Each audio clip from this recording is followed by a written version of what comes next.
Assalamualaikum warahmatullahi wabarakatuh. Hari ini kita akan membahas mengenai sistem gerak pada manusia. Manusia melakukan gerakan untuk menunjang aktivitas kehidupan sehari-hari. Contohnya seperti berjalan, berlari, mengangkat barang, atau melakukan aktivitas lainnya. Gerakan merupakan pola koordinasi fisiologis yang sangat kompleks antara sistem rangka, sistem otot, dan sistem saraf. Rangka dibagi menjadi dua, yakni endoskeleton atau rangka dalam.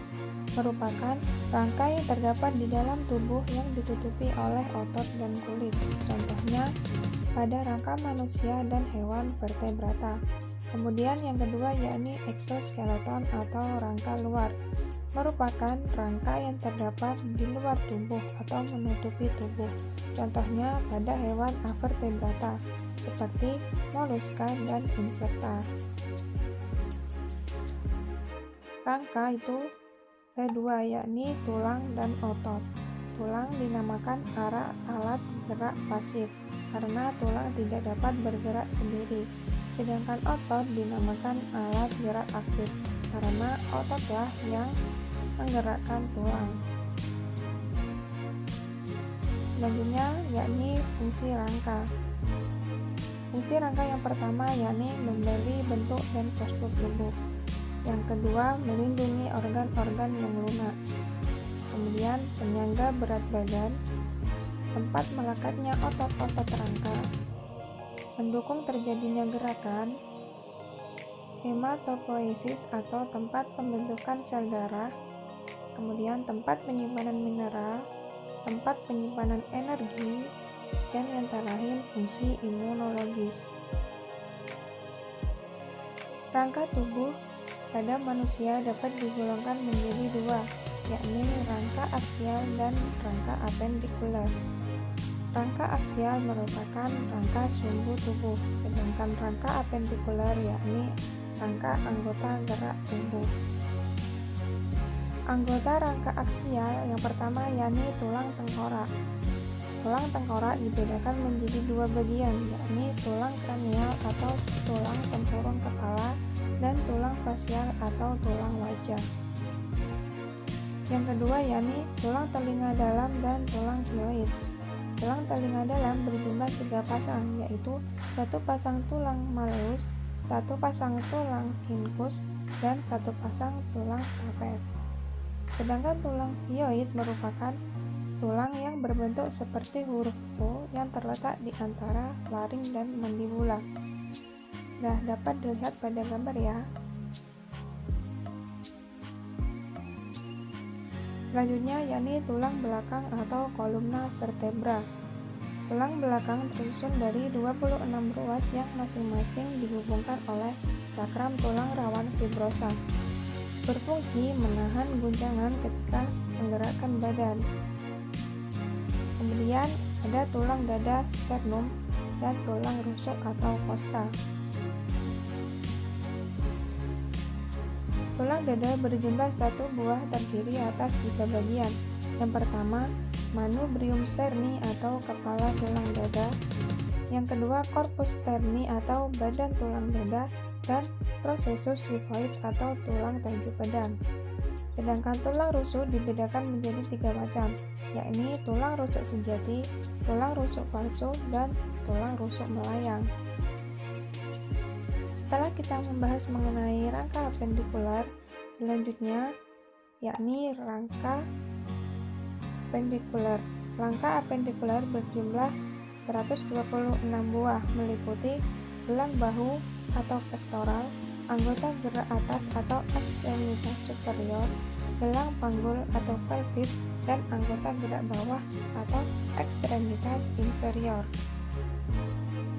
Yang pertama yakni gelang bahu atau pektoral, terdiri dari 2 macam tulang, yakni scapula atau tulang belikat dan clavicula atau tulang selangkah. Dapat dilihat pada gambar,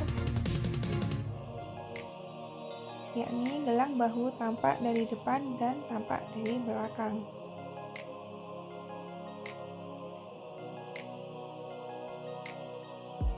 Kemudian anggota gerak atas terdiri dari humerus atau tulang pangkal lengan, berbentuk panjang seperti tongkat. Bagian ujung yang berhubungan dengan bahu membentuk kepala sendi yang bundar disebut kaput humeri.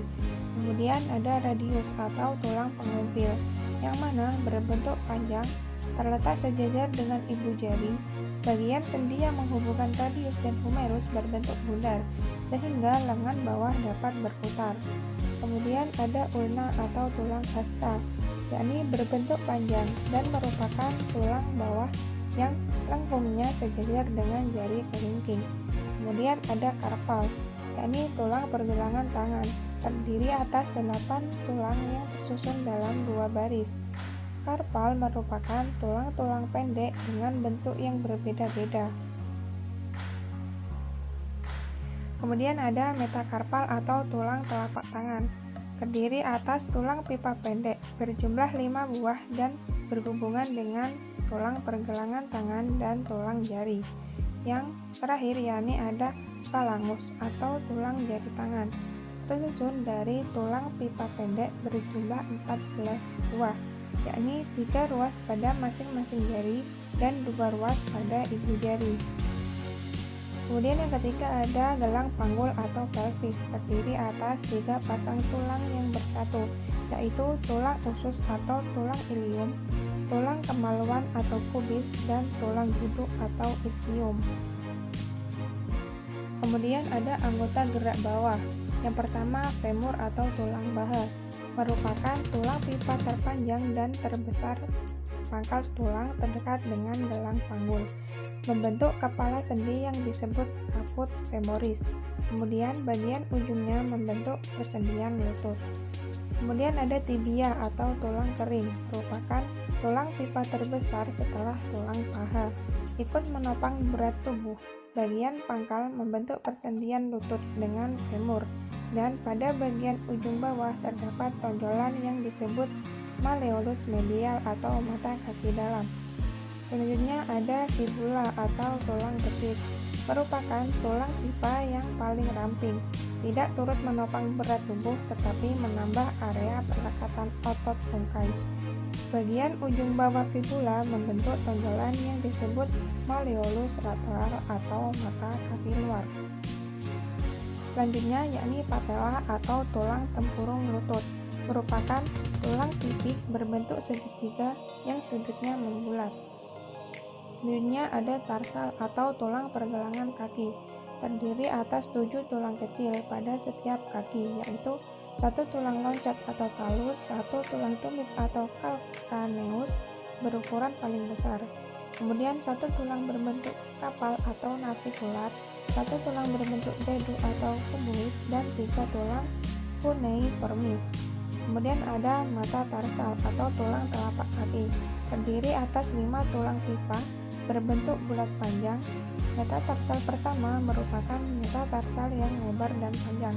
Kemudian ada falangus atau tulang jari kaki, terdiri atas tulang pendek berjumlah 14 buah pada setiap kaki. Setiap jari kaki terdiri atas 3 ruas tulang, kecuali ibu jari kaki yang hanya memiliki 2 ruas saja. Nah, selanjutnya kita akan membahas mengenai tulang. Yang pertama yakni struktur tulang, yakni ada periosteum, tulang kompak, tulang spons, tulang endosteum, dan sumsum tulang.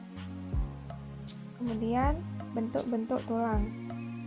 Yang pertama yakni tulang pipa atau tulang panjang, berbentuk silindris panjang, memiliki bagian epifisis, diafisis, metafisis, dan cakram epifisis. Tulang pipa berfungsi untuk menahan berat tubuh dan membantu pergerakan. Contohnya tulang pangkal lengan, tulang hasta, tulang pengumpil, tulang paha, tulang kering, dan tulang betis. Selanjutnya ada tulang pendek. Nah, tulang pendek berukuran pendek dan berbentuk kubus, serta tersusun dari tulang spons dan lapisan tipis tulang kompak. Biasanya ditemukan berkelompok untuk memberikan kekuatan dan kekompakan pada area yang pergerakannya terbatas. Contohnya tulang pergelangan tangan dan tulang pergelangan kaki. Kemudian ada tulang pipi. berbentuk lempengan dari tulang kompak dan tulang spons yang berisi sumsum. Tulang pipih berfungsi memperluas permukaan untuk perlekatan otot dan memberikan perlindungan. Contohnya, tulang tengkorak, tulang rusuk, dan tulang dada. Kemudian yang nomor 4 yakni tulang tidak beraturan atau irregular bones. Tulang yang bentuknya tidak beraturan tersusun dari tulang spons dan lapisan tipis tulang kompak. Contohnya tulang belakang. Kemudian ada tulang sesamoid atau tulang berukuran kecil bulat yang terdapat pada formasi persendian. Tulang sesamoid bersambung dengan kartilago atau tulang rawan, ligamen atau tulang lainnya. Contoh tulang sesamoid adalah tulang tempurung lutut atau patella. Nah, selanjutnya yakni ada proses pembentukan dan perkembangan tulang.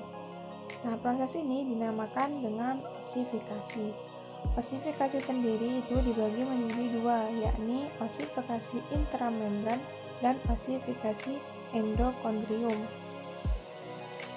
Osifikasi intramembran merupakan osifikasi primer karena pembentukan tulang hanya berlangsung satu kali, yakni pada saat masih embrio.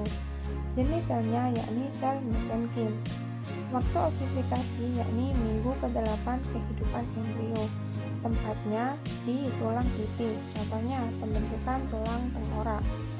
Untuk proses osifikasi sendiri yakni sel mesenkim berdiferensiasi menjadi osteoblast, kemudian menjadi osteosit atau sel osteon yang terletak di lakuna pada sistem Evans. Yang kedua yakni osifikasi endokondrium, merupakan proses tulang rawan menjadi tulang keras atau tulang sejati. Jenis tulangnya yakni sel tulang rawan atau kondrosit, terdapat pada tulang pipa.